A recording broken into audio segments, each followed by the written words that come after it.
Muito bem.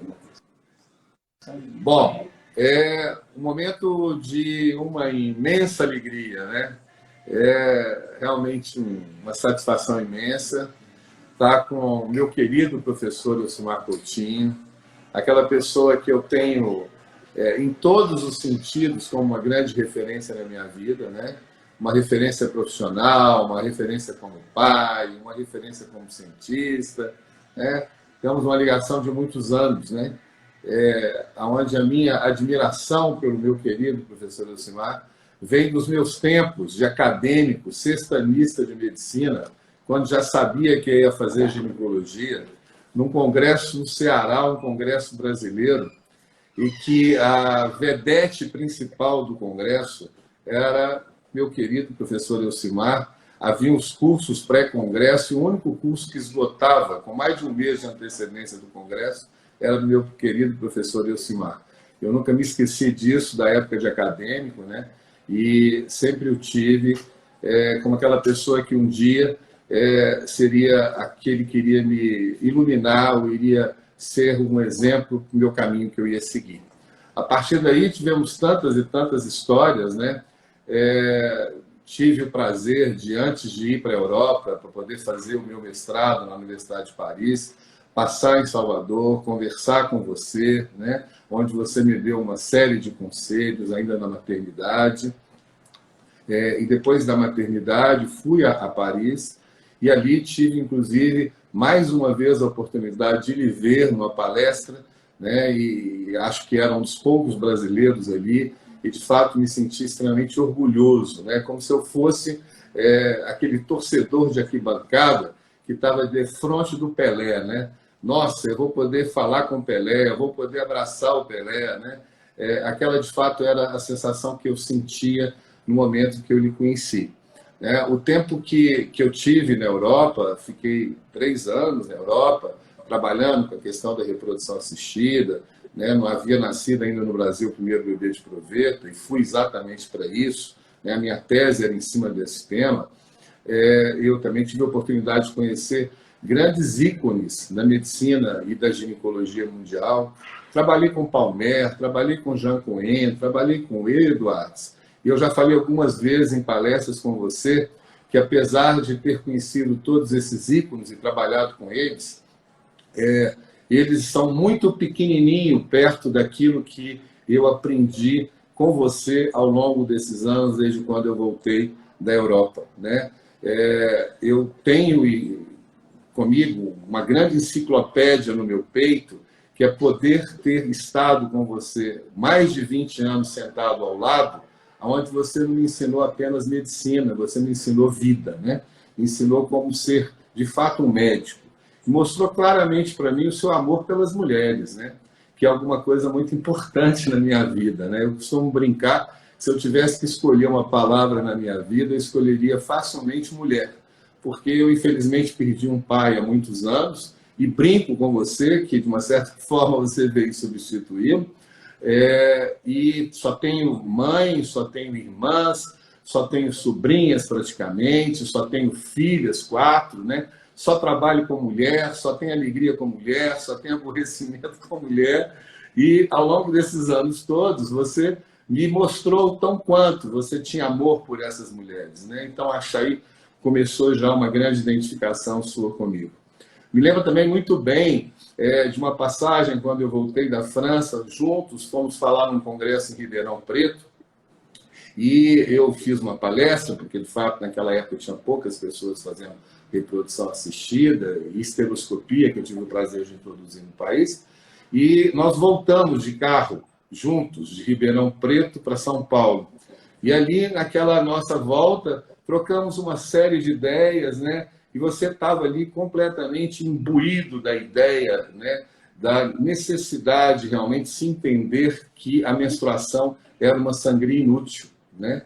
E nós viemos conversando muito sobre isso, acho que os livros ainda não eles não haviam sido ainda publicados, e que depois se transformou em mais uma das grandes genialidades, né? Da sua percepção lógica, de uma coisa tão evidente que ninguém enxergava, e que de fato é um legado, né? Que você está deixando para o mundo, né? Que é, sem dúvida nenhuma, uma coisa tão clara, estava na cara de todo mundo, mas que ninguém enxergava e que você enxergou de uma forma tão clara e que no começo era tão difícil essa compreensão. Me lembro muito bem quando nos congressos brasileiros, você e o Luquinhas, né, que é uma pessoa muito querida, o Luco Machado, ficava aquela discussão, né, contra e a favor de suprimir, e você sempre dando um show naquelas discussões, né, e no final das contas até ele mesmo concordava que você tinha razão com relação à supressão da menstruação.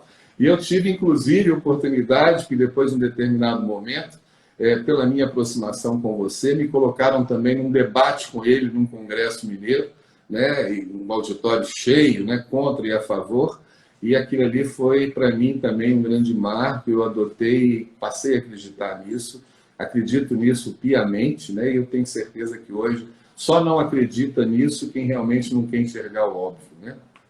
E dentro dessa história da supressão da menstruação, eu acho que de todos os seus legados, que são imensos os seus legados, né? A gente teria que ficar aqui até meia-noite, até quem sabe amanhã, para falar de todos os seus legados, de todas as suas genialidades.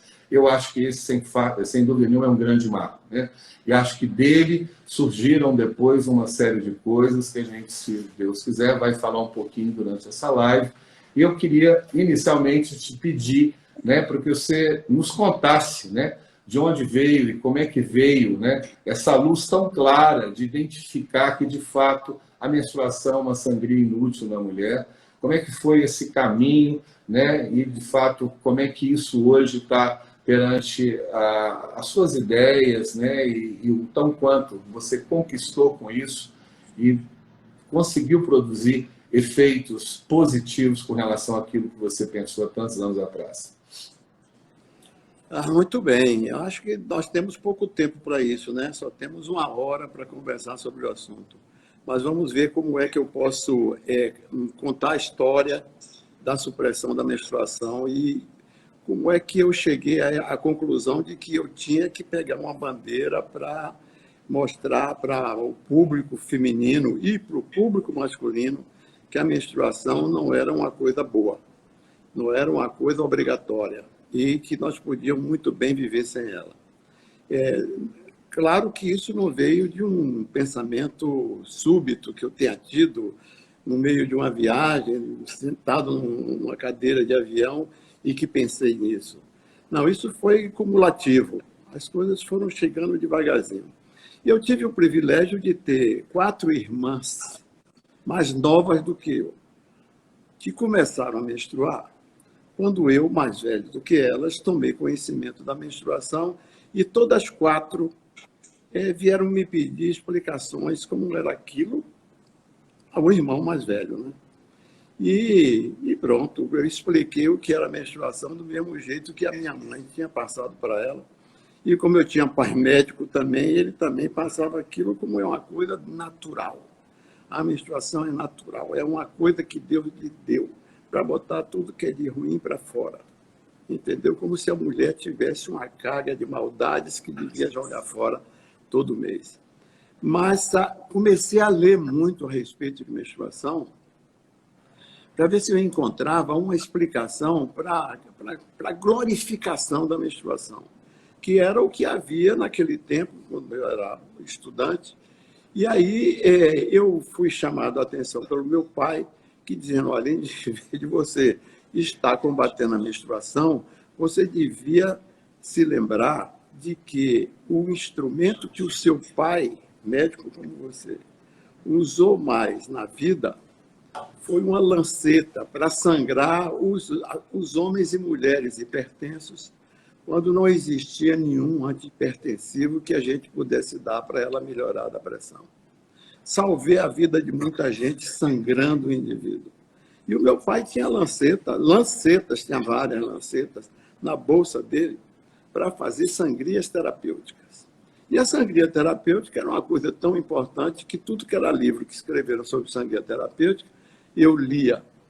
E fiquei sabendo de coisas extraordinárias que colocavam a sangria como o instrumento mais importante que dispunha o médico no passado para tratar pressão arterial alta.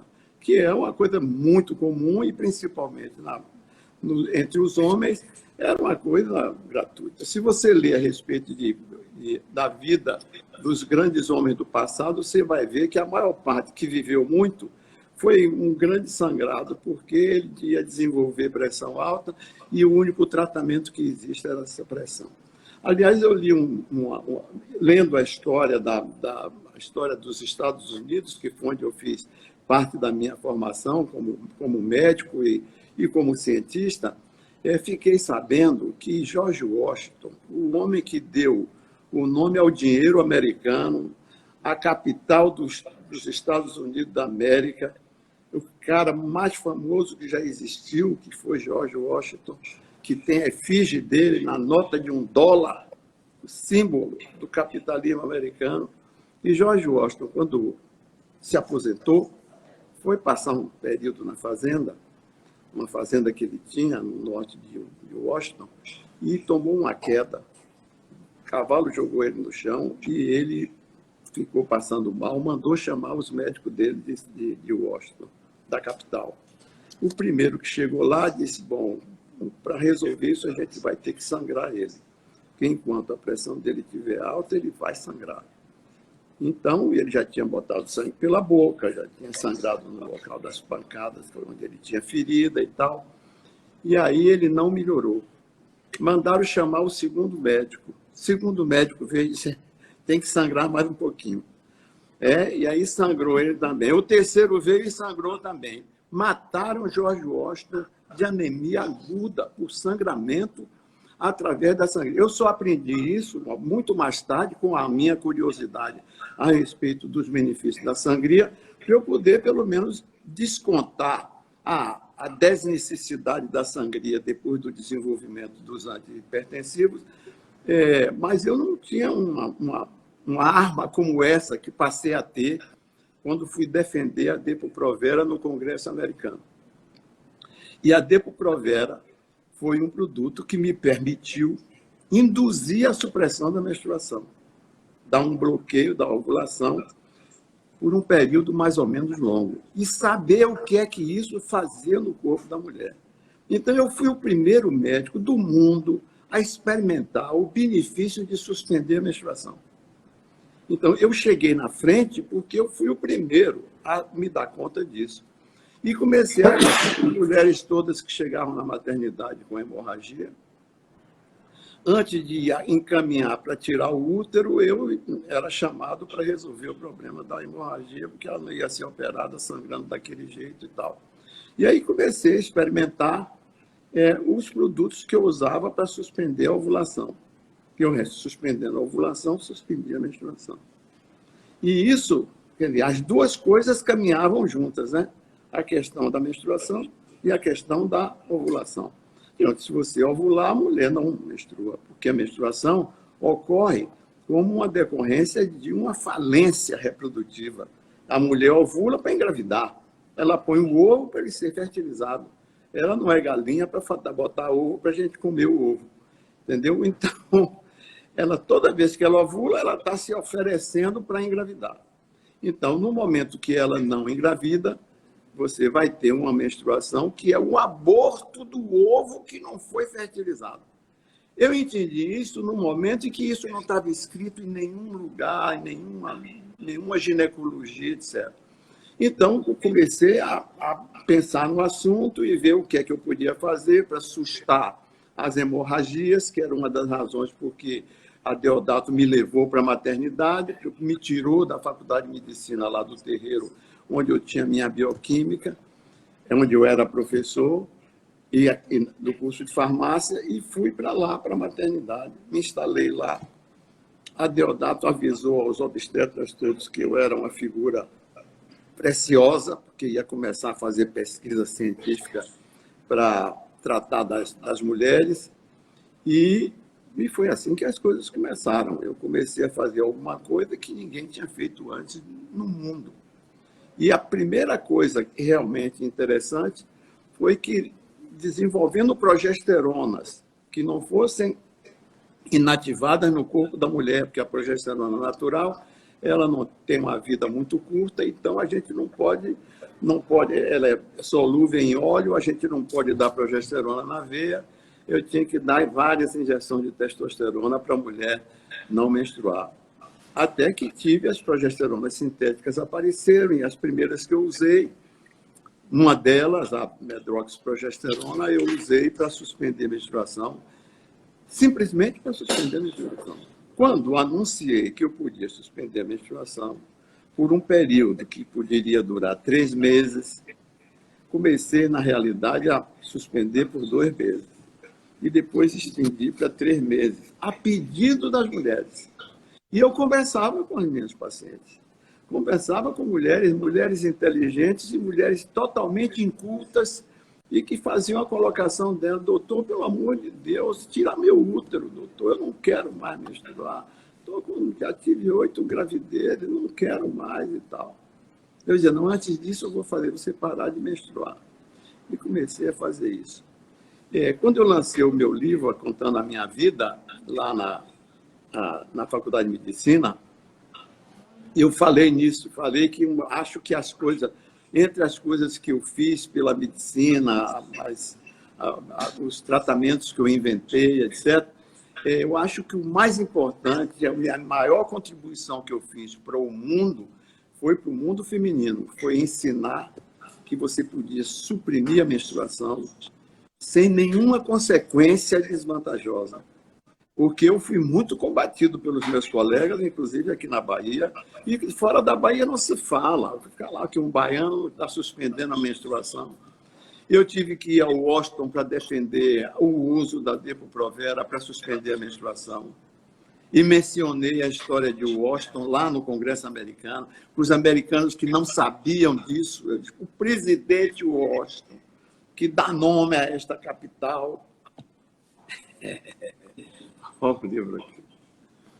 É nesse livro aqui que eu conto detalhadamente essa história. Mas certamente que se outra pessoa que não fosse eu estivesse fazendo o que eu estava fazendo, tinha que enxergar isso. Tinha que enxergar, porque quem me informava eram as pacientes. Mais do que isso, porque quase todas que chegavam lá com hemorragias eram mulheres que já tinham anemia. E fazia um hemogramazinho e você tratava, suspendia a menstruação, é o primeiro tratamento para anemia. Anemia da mulher que tem muitos filhos e que tem que trabalhar, etc. e tal. E no momento que você suspende a menstruação, o assunto está resolvido. Comecei a ler tudo que existia. Eu ia para a biblioteca pública. Em Nova York, era o meu fim de semana, era a biblioteca pública, lendo tudo que já se falou sobre menstruação no passado, para poder defender. E aí os médicos me convidavam para ir na clínica deles, em diversos estados americanos, que eu fiquei conhecido lá como o cara da menstruação. Chama o cara da menstruação, aí o brasileiro e tal, que ele dá uma aula e ele explica isso. Com a medroxprogesterona, uma coisa leva a outra, né? No momento que você desenvolve uma forma de bloquear a ovulação, para a mulher não ter uma ovulação inútil, que ia resultar somente em um sangramento. Numa mulher anêmica, a maior parte das pacientes que chegavam à maternidade na minha época eram muito anêmicas, porque tinham hipertrofia de útero, sangravam mais do que deviam e sangravam por muito tempo. E sangravam a vida inteira, né? Era menstruação à vontade. E isso geralmente era desculpa. O homem nunca se queixava disso, porque era um momento para ele descansar ou arranjar outra para ter relações com outra e tal e coisa. E então, quem realmente me empurrou nessa direção foi o meu convívio e a minha simpatia com os problemas femininos, as mulheres.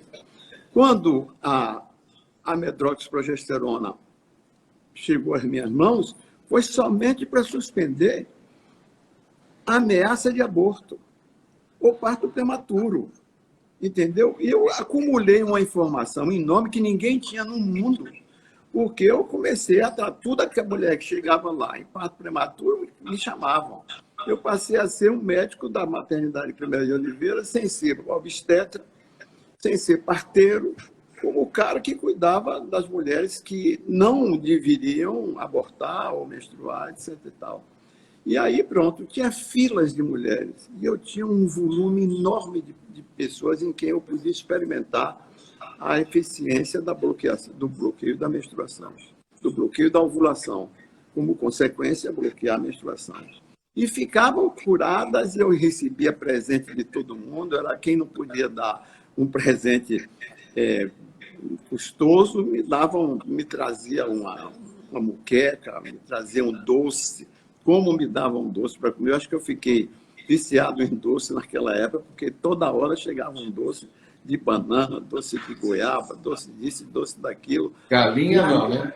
E as filas das mulheres que iam para a maternidade, e aquilo para Deodato era a glória, que o hospital dele é que tinha aquela procura enorme, porque ele me assegurou o direito de ocupar uma área da maternidade, um dos prédios da maternidade, onde eu podia instalar o laboratório e fazer minhas pesquisas. E todo cientista importante que chegava aqui na Bahia, eu levava para a maternidade, era lá que ele ia ter uma audiênciazinha para falar de como foi que ele ganhou o prêmio, etc. Então, à medida que as coisas foram se tornando evidentes que com a medroxiprogesterona eu podia suspender a menstruação, e a suspensão da menstruação trazia um benefício enorme para as mulheres, primeiro benefício era acabar com o sofrimento. Segundo benefício, ficar boa da anemia. Mas aí começaram a vir as queixas, inclusive queixa de marido, dizia, minha cara, como é? O senhor suspendeu, aí ela não vai ter mais filho? Eu disse, não, no momento que ela quiser ter filho, ela para de usar o remédio. Ela aí volta a ovular e tem filho. Não, mas doutor, agora que ela não menstruou, não ovula, eu não tenho folga nenhuma, porque eu sou o homem dela e tal, não sei o quê. Tive todo tipo de experiência e me diverti muito com isso. Também tive medo com isso, porque tem gente que me ameaçou, recebi várias ameaças. Mas então, eu comecei a andar com guarda-costas para me proteger até de meus colegas que não simpatizavam com o que eu fazia. A maternidade Priméria de Oliveira foi o começo de tudo. E como lá eu tive a convicção de que se eu não fizesse isso, ninguém ia fazer, e que, inclusive, para a medroxiprogesterona ser utilizada, como eu já disse aqui, aliás, falei num outro programa também, fui desenvolver a medroxiprogesterona em Washington, porque os fabricantes me pediram, venha, frete um avião se for necessário, mas venha para você falar no Congresso americano, explicar por que não menstruar é bom para a saúde. Eles não tinham explicação, porque nem médicos eles eram, os donos da Depo-Provera. E eu fiquei 2 dias em Washington, falando para os deputados, numa linguagem que eles entendessem, por que era bom não menstruar e por que a medroxiprogesterona, além de evitar a menstruação, evitava também que a mulher ficasse grávida de novo antes da hora. O de novo é porque a maior parte das mulheres que eu tratava já tinham filhos. Geralmente, muitos filhos, mas já tinham os filhos que elas queriam ter, não queriam ter mais filhos. E comecei a defender a medroxiprogesterona. Inclusive, tive bastante conflitos com os fabricantes, negócio de nome e tudo isso. Quando eu lancei o meu livro, a minha biografia, que você já tem, de onde você está, onde você faz parte, estou eu aqui. Na minha biografia eu conto isso. Quando eu desenvolvi a medroxiprogesterona, era o primeiro anticoncepcional que suspendia a menstruação com uma única injeção tomada trimestralmente. Se você aumentar a dose, você pode fazer com que o efeito dure 6 meses. E para eu convencer os deputados foi até fácil, porque os acusadores eram 2 babacas, não eram nem médicos, eram camaradas que trabalhavam com cobaio e que no cobaio, aparentemente, a medroxiprogesterona provoca tumores. E eles achavam que se dava na cobaia, ia dar mas não dá no rato, não dá no cão, não dá no gato, não dá na mulher. Nunca tive uma mulher que tivesse tumor por causa de medroxprogesterona. E eu tinha uma experiência já de 5 anos, quando isso aconteceu, que ninguém tinha no mundo. E no meu lançamento desse livro na Faculdade de Medicina, aqui de Salvador, aqui da Bahia, eu mencionei isso, que uma das minhas glórias íntimas é eu ter desenvolvido alguma coisa que demonstrasse e servisse para as mulheres não ovular, portanto, não engravidar sem querer, e não menstruar. Porque tem muita coisa que você pode fazer com um antiovulatório, mas para você ter com uma injeção só, uma injeção que mantém a mulher durante 3 meses ou 6 meses na dose maior, sem ovular e sem menstruar, só tem a medroxprogesterona. Fiquei sabendo, aliás, eu já sabia disso porque eu sou fundador, assinante da revista Contraception, e que os últimos 12 números da revista Contraception deste último ano, todos têm artigos africanos sobre o uso da Depo-Provera nos países africanos. Todos os países africanos têm a Depo-Provera como principal anticoncepcional do país. A Depo-Provera é o contraceptivo continental. Não tem país na África que não coloque gratuitamente nos serviços de saúde a medroxprogesterona para as mulheres africanas usarem para não engravidar e não menstruar. Quer dizer, não somente ela não fica grávida sem querer, para provocar um aborto, como ela não fica anêmica. E se tiver anêmica, fica boa da anemia, porque deixa de jogar fora litros de sangue precioso para um país pobre. Isso é um negócio. E se você pegar uma revista Contraception, que foi uma das revistas que eu fundei, e que hoje em dia eu não estou mais lendo essas revistas, mas ela é me enviada todo mês, eu tenho um número da revista Contraception. É a revista que fala de contracepção mais importante do mundo, porque é a única que só se dedica à contracepção. Hoje em dia, nesses 3 últimos anos, metade dos artigos são artigos africanos, de experiência com medroxprogesterona, com Depo-Provera. Nunca se achou outra coisa igual, simples e barata como essa, que ocupasse o lugar da medroxprogesterona. Mais tarde, quando nós desenvolvemos os implantes, isso já é uma outra conversa, é que a medroxprogesterona foi um pouquinho abandonada aqui. Mas se o governo quiser fazer uma contracepção barata, é prescrever medroxprogesterona, uma injeção trimestral, a mulher não engravida e não fica anêmica. Porque isso é um dos problemas maiores dessa menstruação. Quando a menstruação ocorre no útero hipertrofiado, a mulher fica anêmica. E uma pessoa anêmica, seja ela homem ou mulher, ela fica em desvantagem para competir com os outros seres humanos civilizados no dia a dia. A anemia é uma grande desgraça, porque também cria facilitação para outras doenças, né?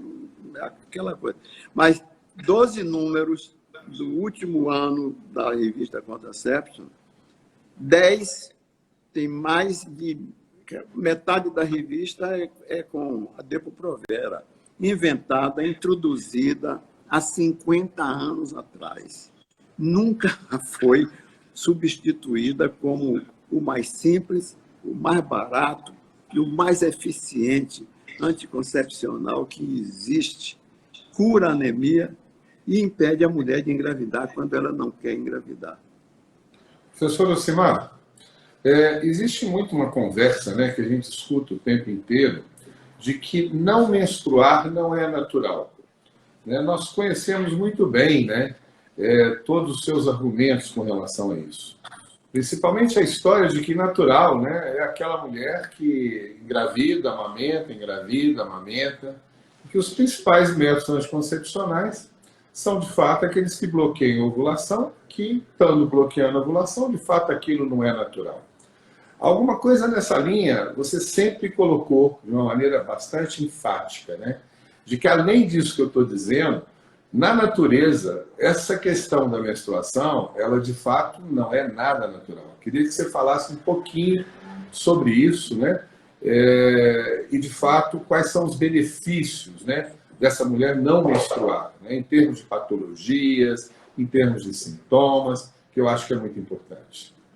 É, o ginecologista que realmente se beneficia com os problemas da mulher, porque se ela não tiver problema, não procura ele, e ele vive de tratar a mulher, ele pode ter essa, digamos assim, essa visão egoísta de pensar mais nele do que na paciente dele e não enxergar isso. Mas certamente que a menstruação, ela provoca outras doenças, além de provocar anemia, o que dá uma grande perda para ela, porque é anêmica, nem atleta ela pode ser. E uma das vantagens de ela praticar o atletismo, que ela pode suspender a ovulação e parar de menstruar. Muitas alegam que esse é o maior benefício de ser atleta. Não existe nenhuma justificativa para a mulher menstruar natural. Porque na natureza, o animal que está sangrando, ele atrai até os da mesma espécie, que ficam interessados em que ele caia lá para comerem ele. Tá? Então, menstruar num local livre é um risco enorme que o animal corre.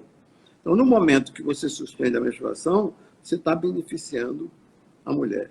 Mas tem outras coisas também que nós podemos conversar e que são relacionadas com a vida de todo dia. Uma das coisas importantes nessa de você não menstruar é que você pode ter vida sexual. O marido que não gosta de ter relações com a mulher, ele acha ótimo que ela esteja menstruando até 10 dias, porque ele não vai ter que transar com ela. Vai transar com outra. Mas isso daí não é uma alegação que nenhum marido me coloque, né? Dizer, ó, como é? Quando eu estou descansando, o descansando desse é quando a mulher está menstruada, e quando ela menstrua 10 dias, nesses 10 dias ele pode ir para a festa com outra e transar com a secretária ou coisa que o valha.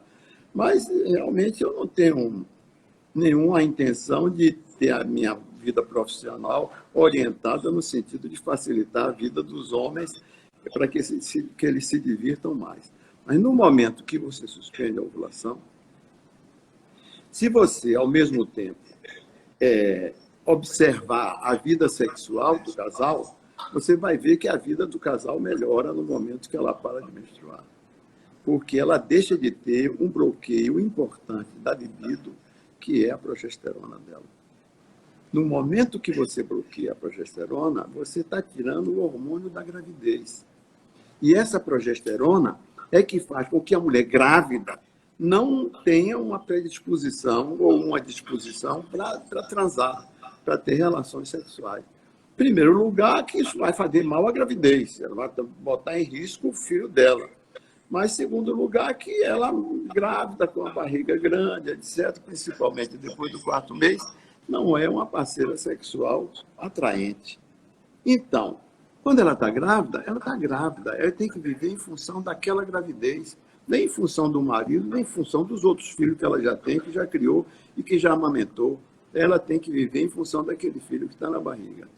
Não, você sabe que na prática, porque você, como meu seguidor, já fez isso muito, no momento que você quer ajudar um casal, você tem que explicar o que é que ele pode fazer para melhorar a vida do casal. E o que ele pode fazer, aí já é uma outra coisa.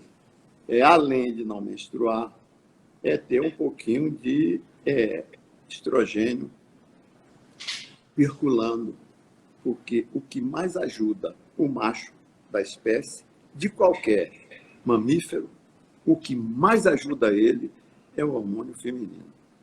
Eu comecei a colocar isso não como, digamos assim, como manchete, como é isso que a gente vai conversar, mas certamente que a mulher que não produz estrogênio, ela não vai ter um parceiro fiel. Porque sem estrogênio ele não tem uma ereção que preste. E eu digo isso, passo isso para os meus pacientes, quando pedem a explicação, não, explique isso melhor. Eu digo, olha, Você já andou pelo interior aí do país? Você já passou numa casa, assim, viu casas humildes, cercada de cães? Pois você vê, pensa que aquela cachorrada toda tem macho e fêmea por ali. Não tem, não. Quase só tem macho. E o que é que aqueles machos estão fazendo? Estão atraídos pelo odor que emana daquela casa. O odor que emana dali é de uma cadela que está ovulando. E quem dá esse odor para ela é o estrogênio, o pico estrogênio que ela tem quando ela está ovulando. Ah, é? É. E a predisposição para ela aceitar o macho também aumenta naquele momento do pico estrogênio. Ela fica mais oferecida. O resultado é que a casa fica cercada de cachorro e você não sabe por quê. O dono deve saber por quê, né? Diz que é porque a minha cadela está no cio, mas ele não explica por quê. E por que que o cio faz isso? Alguém avisou os cachorros, ó, cachorro, aqui tem cio. Sabe lá o que é cio? O fato é que os cães são atraídos. Todos os machos são assim. Aquele touro maravilhoso ganhou o prêmio na exposição, ele só tem a ereção que preste se a vaquinha que está junto dele, insignificante, que não ganhou prêmio nenhum, estiver ovulando. E naquele período da ovulação, que dura mais ou menos umas 48, 72 horas, é o momento em que ela copula com qualquer um, porque ela não tem certeza de que com o que ela está copulando, ela vai engravidar. Então, não existe digamos, exclusividade para um determinado macho no mundo natural. Então, seja ele um elefante, seja ele um gato ou um rato, o que dá ereção a ele é o que emana da fêmea quando ela está ovulando. Tem substituto para isso? Ela pode ser atraente fora disso? Pode. Usando os estrogênios que ela produz durante a ovulação. E como é que ela vai usar os estrogênios? Aí entra naquela faixa dos implantes. Como é que eu acabei me dedicando tanto ao desenvolvimento de implantes? Porque eu vi que eu tinha que oferecer para as mulheres alguma coisa que fosse duradouro. E aí comecei a usar estrogênio suspenso em óleo, a injeção de estrogênio em óleo, para ver se melhorava, porque antigamente era só Premarin pela boca, tomar uma dose dessa, acabava tomando uma overdose, e era prejudicial, porque agredia estômago, agredia fígado, esquecia, então podia sangrar. E com implantes é que era a história de que vocês de vez em quando me perguntam como é que você botou esses implantes. Os implantes, eu comecei a usar os implantes nos homens. Quando eu estava tratando minhas pacientes com Depo-Provera, eu tratava dos homens também, né? Porque eles diziam, depois que o senhor botou esse hormônio na minha mulher, ela quer todo dia ter relações e eu não tenho. Me ajude. Dosava a testosterona dele, era baixa. Comecei a dar injeções de testosterona. Mas uma injeção por semana é dose. E é o que você precisa. E aí comecei a usar os implantes que eram usados. Eu fui apresentado aos implantes numa conferência, não sei se foi nos Estados Unidos ou se foi na França, de um oncologista que usava implantes, colocando a substância que ia destruir o tumor em tumores cancerosos inoperáveis. Ele botava a droga e botava o implante dentro do tumor. Eu disse, deixa eu ver esses implantes. E peguei os implantes e disse, esses implantes não está aí. Esse daqui está bom para botar hormônio. Vamos ver se dá certo. E aí consegui umas rodelas de vários tipos de implantes lá no Rockefeller University. Aliás, eu estou lendo um livro aqui a respeito da peste, da grande peste lá do passado, e fiquei sabendo que foi lá no Rockefeller Institute, onde eu estudei, que se desenvolveram as primeiras vacinas anti-peste que se usava naquela época. Mas, de qualquer maneira, a ideia de usar os implantes como veículo para levar o hormônio, me ocorreu que eu podia, em vez de dar uma injeção para o homem tomar, que não tinha outra forma de dar testosterona, era injeção intramuscular. Até hoje é o que mais se usa no mundo inteiro, não nos meus pacientes, que eu faço implante neles. Eu aí comecei a experimentar implantes de testosterona. E tinha vantagens e tinha desvantagens. E vi qual era. Botava o implante, o número de implantes, a relação disso com a dosagem que passava para o sangue, para ver se eu podia ajudar. Eu tinha uma clientela enorme, que eram os maridos das minhas pacientes. O marido estava fraco, eu te mandei ele lá, que eu vou fazer uma experiência com testosterona com ele, dou de graça e tal. E assim eu comecei a testar os outros esteroides também. E descobri que com aqueles implantes eu podia introduzir também estrogênio, progestínicos, vários progestínicos. E assim eu desenvolvi vários anticoncepcionais de efeito prolongado que estão em uso no mundo inteiro. E os que não estão em uso e que já estiveram em uso foram retirados porque a indústria farmacêutica não viu naquilo um bom negócio. O negócio é bom para o usuário. O que é bom para o usuário não é bom para o fabricante. O que é bom para o fabricante é que aquele produto que ele tem que comprar todo dia ou toda semana. E os implantes você compra uma vez por ano.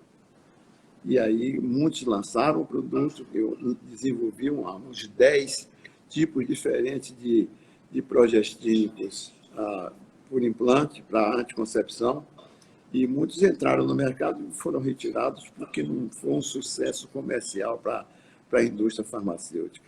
E que bom que eles saíram, porque quem tem implantes hoje somos nós. Não, e numa característica diferente, né, professor Osmar? Porque os implantes que eram usados para a anticoncepção, eles eram utilizados para uma determinada finalidade, igual, com uma dosagem, etc. e tal, né? E hoje em dia, numa linha completamente diversa dessa, não é apenas a anticoncepção, né? É a utilização dos implantes como uma via de administração, com a capacidade de individualizar, né? Que é uma coisa tão importante hoje na medicina, né? Saber que cada pessoa é uma pessoa, e quando nós estamos tratando de mulheres, as mulheres elas são diferentes no mesmo mês 3 vezes quando elas não são menstruadas, né? Elas são uma quando estão menstruando, uma quando está ovulando, uma quando está prestes a menstruar, ela é uma antes de entrar e começar a menstruar na vida, ela é outra quando está menstruando, ela é outra no climatério e ela é outra quando está na menopausa, né? E os implantes permitiram exatamente nesse novo formato que você teve, né, essa genialidade de novo, nos permitir trabalhar com os implantes como se trabalha, por exemplo, um bom cozinheiro, né? Não adianta muitas vezes dar ótimos ingredientes para 2 pessoas, né? Que se não souber fazer a mistura, aquela comida não vai ficar boa, né? Com relação aos implantes hoje, aquelas pessoas bem preparadas, né, conseguem de fato tratar de maneira bem individual aquela mesma pessoa nas diversas fases de vida e com várias indicações, né? E é muito mais de uma pessoa para outra, dependendo da indicação de cada caso, que também é uma grande riqueza, né, disso que o senhor desenvolveu, né? Esses implantes realmente deveria ser, né? É uma glória para mim, uma glória para os brasileiros, porque foi aqui no Brasil que eles se desenvolveram largamente e sem a ajuda da indústria farmacêutica, porque a indústria farmacêutica não estava interessada nisso. Mas eu desenvolvi implantes antes de desenvolvê-los para uso dos nossos médicos. Eu desenvolvi implantes anticoncepcionais para a Holanda, tem contrato firmado lá na Holanda e eu ter que ir lá várias vezes para fazer o que eles queriam, para a Alemanha, para os Estados Unidos, enfim, quase todos os países, para a França, todos eles tiveram, a indústria me procurava, eu ia lá, via qual era o material que eles tinham, quais eram os produtos, se podiam, eu testava para ver se podia ter um implante de duração relativamente longa, de mais de 6 meses, para ser utilizado como anticoncepcional. Mas todos eles, todos, depois de 1 ano de uso, vieram me dizer que o negócio não é bom para a indústria. Porque qualquer coisa que acontece com o paciente, ela processa a indústria. Eu fui atropelada porque estava usando esse implante. Entendeu? Por que eu não fui atropelada antes? Porque não atravessou aquela rua naquele momento. Mas, de qualquer maneira, nós ficamos com a exclusividade e nós todos... Eu tive a ideia de tirar a patente dessas substâncias. O indivíduo me oferecia a substância para eu desenvolver. Eu digo, mas a patente é minha. Não, sim, senhor, tudo bem. Tinham que concordar, senão eu não faria. E aí eu desenvolvi para todos. Fiquei amigo dos donos das empresas, franceses, holandeses, os alemães. Fiz até um aniversário na Alemanha por causa deles. Me pediram para passar o aniversário lá, que era um momento extraordinário, não sei o quê, e eu fui. Me lembro de eu estar telefonando da Alemanha para me dar os parabéns da família aqui na Bahia, mas porque eu estava realmente desenvolvendo um implante para eles. Mas, de qualquer maneira, como anticoncepcionais, a gente pode continuar usando. É bom como anticoncepcional. Tem uma variedade grande, com durações variáveis, mas os implantes, minhas patentes todas já venceram. Patente acaba. Você é dono da patente por alguns anos, entendeu? E eu tinha minhas patentes todas registradas na Inglaterra, e as primeiras venceram logo, deixei para lá, mas as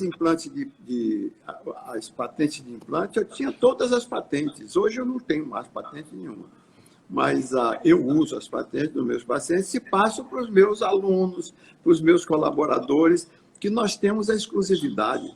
Vocês, médicos que colocam meus implantes, não estão ainda de consultório superlotado, porque as europeias e as americanas ainda não se deram conta que elas podem dar um pulinho aqui uma vez por ano para botar um implante e esquecer da vida, porque a gente coloca nela aquilo que ela precisa para ser atraente. A gente coloca estrogênio numa mulher menopausada, ela vira gente, entendeu? Logo com uma semana já existe uma modificação. E o casal continua vivendo bem, né? Porque, de certo modo, a mulher, quando deixa de usar os hormônios e deixa de produzi-los, é como se ela estivesse abandonando um compromisso que ela teve quando casou, de ser atraente para o parceiro. Deixa de ser atraente no momento que ela não tem estrogênio circulando no corpo. Então, os implantes é para ser usado até o fim da vida. Na dose fisiológica, não tem como indicar que está fazendo mal ou coisa que o valha. 4 ou 5 implantes de estradiol para uma mulher de 60 quilos dura um ano. E que dose é essa? É um comprimido por ano. Só que vai dentro do implante. Claro que eu tive alguns obstáculos enquanto desenvolvia isso, até chegar aos implantes certos, etc. e tal. Mas hoje em dia, testosterona com estrogênio, tá. Eu assisti um dos meus 2 médicos na semana passada falando sobre isso. Foi isso. Meus seguidores que usam meus implantes, e eles discutiram como foi que você ficou sabendo. E um deles contou que ele fez uma consulta com a mulher dele quando ela chegou aos 40, 50 anos, e a vida sexual deles acabou. Acabou. Não adianta forçar a barra, não. A mulher dizer, não, eu me ofereço. Sem hormônio, o camarada não tem ereção. Não tem ereção. É outra coisa que eu acho que foi uma revelação que eu passei para o mundo, é que o que realmente é responsável por uma ereção é o que emana da fêmea da espécie. Quem tem dúvida disso, vá ver como é que uma vaca que está ovulando produz o efeito de atrair os machos todos que estão no pasto para brigar por ela. Nós estamos caminhando para o nosso final aqui. Já foi rápido, maravilhoso, né? Eu queria mostrar Não, eu tenho ele também. Que eu lancei a bolinha. Eu tenho ele aqui também, né? Viu? Tá aí, pois é, esse daqui eu lancei. Eu tenho a visão, eu tenho na origem brasileira. Ó. Também, a menstruação sanguínea. Então, eu gostaria de estar fazendo alguns comentários, porque estamos chegando no final. e tem alguns questionamentos aqui do pessoal que está nos acompanhando. Tá, tudo A bem. primeira coisa, né, que perguntam qual o hormônio do implante, né? Nós chegamos a comentar que o implante é via, né? É meio de administração e vários hormônios podem ser utilizados, né? Cada um É, deles para uma determinada indicação e de uma isso, forma individualizada de pessoa para pessoa. Há isso. perguntas aqui, tipo, né? Quando usar a gestrinona, quando usar o Nestorone, quais são os principais efeitos colaterais? Como nós estamos caminhando para o final, a gente poderia talvez falar um pouco rapidamente disso aí, para poder esclarecer para aqueles que estão nos ouvindo. Só poderia falar alguma coisa sobre isso, por favor? Olha, para simplificar, os principais implantes são o implante de estradiol, que é o hormônio feminino, que é esse que faz a mulher ficar atraente, porque ela fica com cheiro de fêmea. A testosterona, que a mulher precisa ter testosterona também. A testosterona nunca é demais para a mulher, porque a testosterona, a mulher tem uma enzima que transforma a testosterona em estradiol. Então, a testosterona que você bota acaba se virando estradiol. Tá? É a estrogenização dos andrógenos. Então, mais um pouco de testosterona para ela gostar também de ser manipulada. Para ela ser tocada, é preciso que vá uma testosteronazinha junto. E tem os progestínicos. Cada um deles tem um pouquinho de estrogênio ou um pouquinho de testosterona na molécula. E aí você vai encontrar o companheiro e você descobre qual é o melhor companheiro dependendo da indicação. Para uma mulher que está na menopausa, a gente coloca a gestrinona como companheiro do estradiol, porque a gestrinona funciona como testosterona e não é destruída no organismo como é a testosterona natural. Então, tem uma duração de 1 ano. A gestrinona dura 1 ano, como dura 1 ano um implantezinho de estradiol. Ou pode usar também um dos outros progesteronas que tem duração mais curta. Você pode colocar uma dose menor e renovar com 6 meses. Mas vocês só podem aprender realmente como usar esses implantes acompanhando um dos meus colegas que já faz uso dos implantes, que já tem experiência acumulada para não errar. Você tem que, na hora que você vai prescrever alguma coisa para uma mulher que entrou na menopausa, tem um bocado de considerações. Tem que, em primeiro lugar, saber o peso dela, se ela tem gordura de mais ou gordura de menos.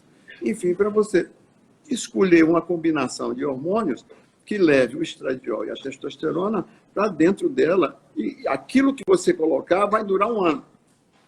E ela vai experimentar. Ou então, os médicos que não sabem, ou as mulheres que querem pedir aos seus médicos para fazerem, é procurar o curso da Elmeco. A Elmeco faz um curso trimestral, de 3 em 3 meses tem um curso que a gente abre para todos os 2 meses, já está me corrigindo aqui, que de 2 em 2 meses, nós fazemos um curso aqui em Salvador e que nós, todos os médicos do Brasil, são bem-vindos a esse curso para aprender como usar os hormônios, como fazer as combinações, o que é melhor, o que é pior, o que é que acaba mais depressa, o que é mais caro, o que é mais barato, para você se familiarizar com os implantes. Porque só os médicos brasileiros, hoje, pode ser que no futuro isso vai mudar, mas os médicos brasileiros é que podem usar os implantes para tratar patologias, doença feminina, como endometriose, miomatose. Nós temos a gestrinona, que é o melhor tratamento que existe. E é o mais barato, porque você coloca uma vez por ano e durante 1 ano o seu mioma regride. Se você tem uma hipertrofia uterina, ela também regride. Enfim, se você sangra demais, você vai sangrar de menos com um implante de gestrinona. E a gestrinona também é anticoncepcional. Nas mulheres mais novas, uma combinação de gestrinona com estradiol é um presente do céu para o casal, para se sentir bem. Entendeu? Bom, E aí... outra coisa que é importante, né? Perguntaram aqui quais são os efeitos colaterais. Eu acho que seria bom a gente estar comentando que pelo fato de usar uma via periférica, que não tem primeira passagem pelo fígado, né? Pelo fato de usarmos pequenas quantidades de hormônios, os efeitos colaterais são muito menores que quando se utiliza, por exemplo, a via oral, né? Eu queria salientar isso, que é uma pergunta que está aqui, né? Os efeitos colaterais claramente serão ligados aos hormônios que nós vamos utilizar, né? Infelizmente não vamos ter tempo de falar sobre isso, né? E é importante, né, nesse momento agora, que nós estamos caminhando de fato para o final, relatar, né, grupo de pessoas tão queridas que estão aqui conosco, o Luiz Carlos, o Ricardo Baroni, o Alessandro, a Cláudia, né, tanta gente querida que está conosco. E eu acho que no final dessa live que está caminhando, e como nós comentamos, né, tudo que é bom dura pouco, né, uma hora que parece que é um tempão, acaba que no final é quase nada, né? Então, eu queria que nessa reta final, o senhor falasse um pouquinho para nós de tudo isso que se desenvolveu, essas genialidades todas, né? Qual aquela que, de fato, é aquilo que você considera como o maior feito? Eu acho que é muito difícil, né, de escolher de tantas coisas que você fez, de tantas ideias geniais, aquilo que, de fato, você considera como o passo mais importante, né? Aquilo que hoje você bota a cabeça no travesseiro e fala, olha, que coisa maravilhosa que eu consegui desenvolver e fazer. Queria que você desse esse depoimento para a gente. É difícil.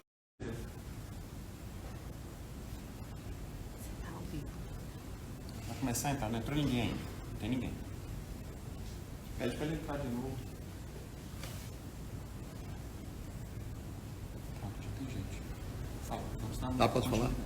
Fala, vamos dar continuidade um pouquinho. Bom, na realidade, o uso de implantes é uma coisa muito individualizada. Você tem que levar em consideração tudo que você tem na sua frente. A idade da paciente, o percentual de gordura no corpo dela, se você vai dar uma dose para uma magra e que tem a mesma idade de uma gorda, as dosagens são diferentes de uma para outra, para que todas as duas se beneficiem do mesmo modo. Então, pronto? Tá?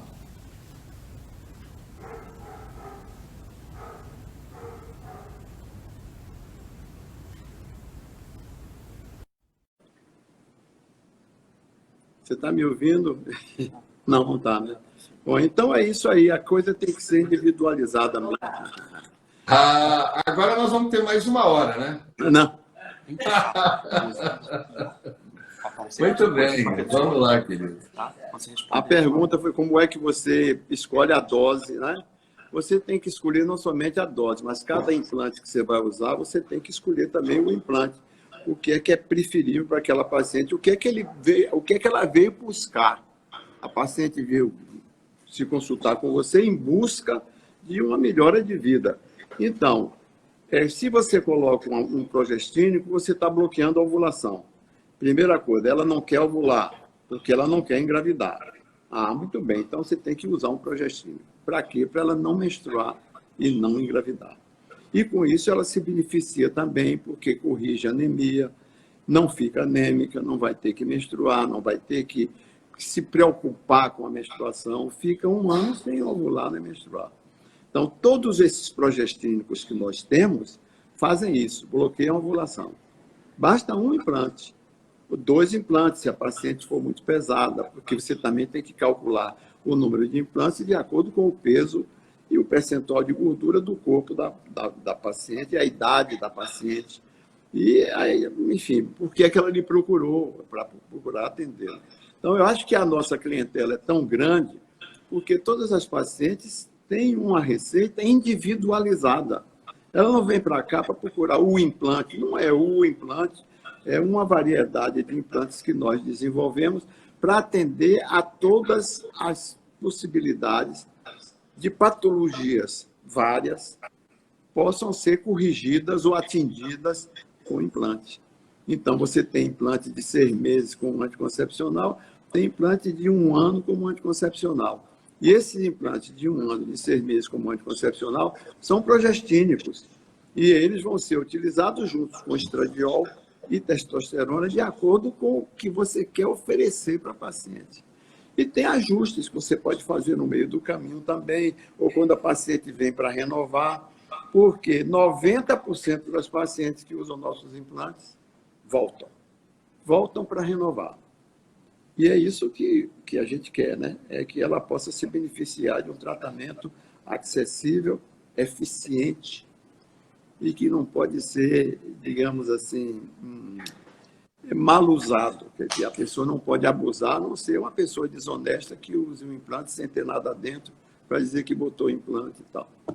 Duas perguntas, doutor Elcimar. Qual o critério que nós usamos para poder fazer a escolha entre o Nestorone e a gestrinona?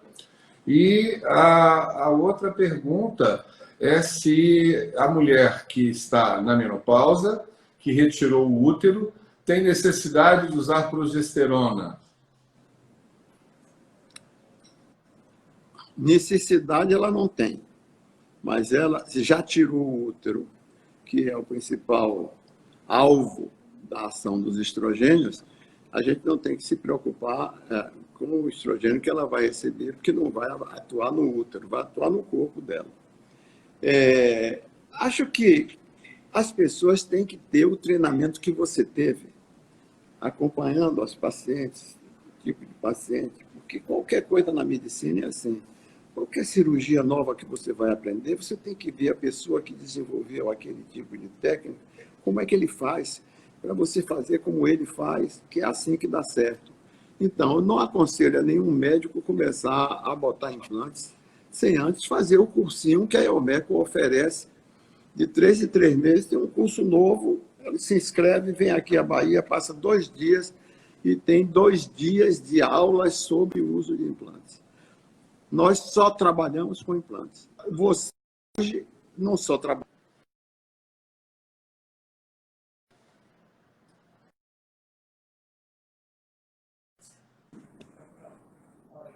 E até vamos aproveitar aqui.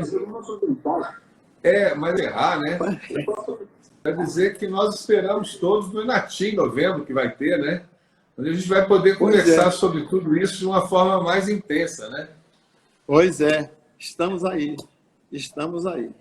Não é verdade? Então é isso. Muito obrigado por ver. Foi ótimo. Eu adorei, né? Muito obrigado. Me senti, como eu falei, extremamente honrado, feliz e doido para poder te dar um abraço.